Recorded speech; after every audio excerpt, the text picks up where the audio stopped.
Hey everybody, welcome to another episode of Real Talk. Today we have with us a very special guest, a guy I've known for a while. You know his face and now you know his name. His name is Jesse Heiman. Yes. Thank you, Jesse. Awesome. Thank you for having to me, see you. Risco. Well, we're glad to be here. Yeah.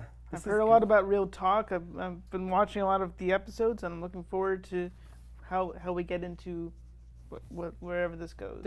Oh, thank you, Jesse. I appreciate it. That's You're awesome. Yeah. Well, let's start from the beginning. Basically, what made you come to LA in the first place?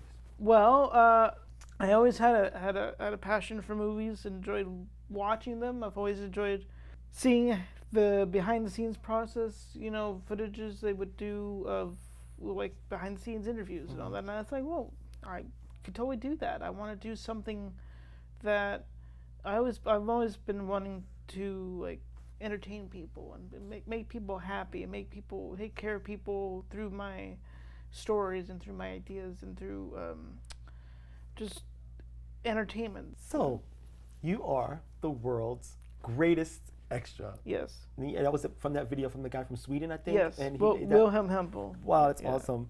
So, and that raised your profile, and it also like shone the light on people in the background. So, what was that time it raised like my for you? profile. Yeah. What was that like for you? I mean, did you expect it, or you know? It was definitely a game changer for me. It was definitely it changed the way that I think I actually changed the way that people view extras. Right. I think it's not just a change for me; it's a change for the industry because, and hopefully my documentary, which is coming out, will even shed even more light on extras because, I mean, you can't make a film; you can make a show with extras, and people know that, but they don't really pay attention to them. You know, us, and I think I'm, with my notoriety that has arisen, that it has changed for the better for everyone's sake. And for me, of course, it was an overnight amazing feeling. It's the exact same feeling I felt the day of the Super Bowl in 2013, which you know that I can't describe the feeling. It's just amazing that one minute nobody knows you, next minute everybody knows you. Along with notoriety and a little bit of success, you get the accolades. But you also get people that say some mean things or negative. How do you deal with that? I don't deal with them. I don't think good. I don't listen to it. That's And awesome. I know I've had some negative relationships that started positive, then they turn negative because like girls who want to hang out with me, then it turns out they just want to hang out with me because I'm someone or they're not really interested in me.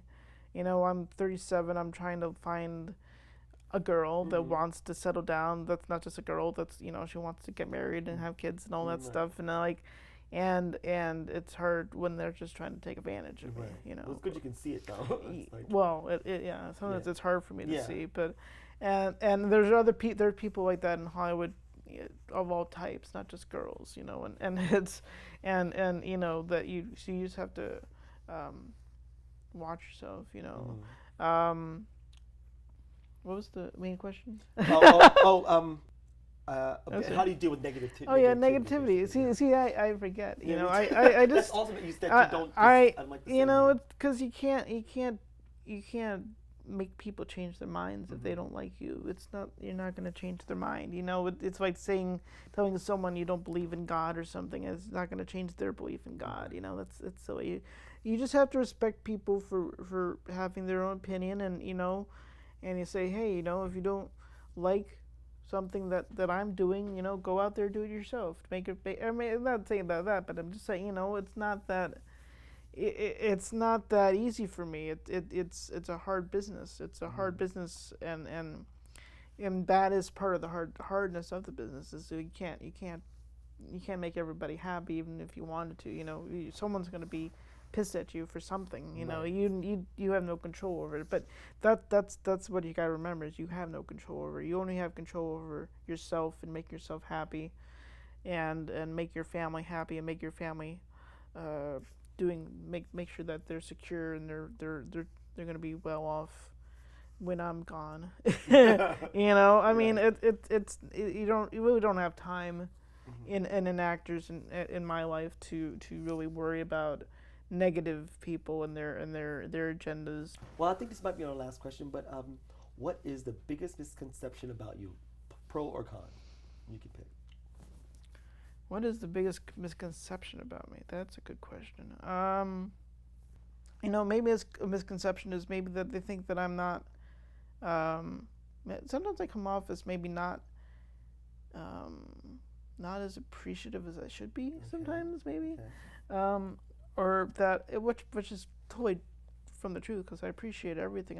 Sometimes my fans will send me, fans requests on Facebook or Twitter, and I won't always respond because I'm just busy. Right. And so sometimes the misconception is that I'm, I don't have time for my fans, but that is the furthest from the truth. I love my fans. I love all my followers. I love, Instagram, everything, the likes and the hearts and everything, and I just don't have time. It's and that's maybe another the misconception of extra work is like, oh, you guys are actors, so you guys got all this free time. Like, no, we don't. We don't. We have all these auditions. If an audition is very wordy, I need to go to a coach to help me. And maybe that is, maybe the biggest misconception is that I should just be in the next thing, and that I would love to be in the next thing, and next, I could be the next Ethan Hunt or the next Jason Bourne, but that's not my type of genre.